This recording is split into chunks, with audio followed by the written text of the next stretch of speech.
Welcome back to Bible Literacy in Minutes. It's been a little while since we've been together, but today I'd like to talk about the mythological good person. Years ago, I remember eBay sending out an announcement about their corporate philosophy. It said that people are basically good, but they needed to have a fraud prevention policy.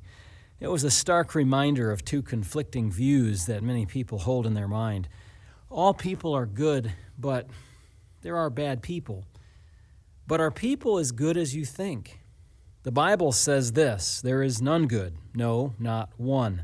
In fact, the idea that most people in the world are good people is actually a myth. There are several problems with this good person idea. First of all, the real standard of goodness is higher than you think. When the Bible says that there is none good, it is referring to God's standard of righteousness, which is perfectly right and holy. It is not relatively good, but instead, it's absolutely good. Good things are those done in faith-filled obedience to God and out of love for God. Apart from that, a work is not truly a good work. Second, you have more sin than you realize, and it's impossible for your good works to outweigh your bad. We are all biased toward ourselves. We see more of the good and less of the bad in ourselves. But the bad that we do notice is just the tip of the iceberg.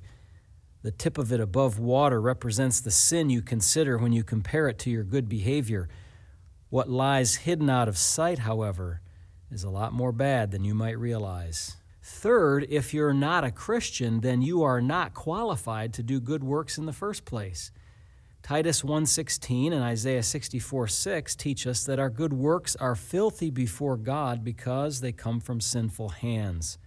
However, when God gives you new life in Jesus, then He goes about to make you into a good person. Without that, there is no one who's good. God's standard is too high, you have more sin than you realize, and you are not qualified to do any good works apart from God in the first place. You have to look elsewhere for some merit to offer to God. So just remember, the good person is a myth. There are no good people apart from the work of God through Jesus. The mythological good person is just like the proverbial unicorn.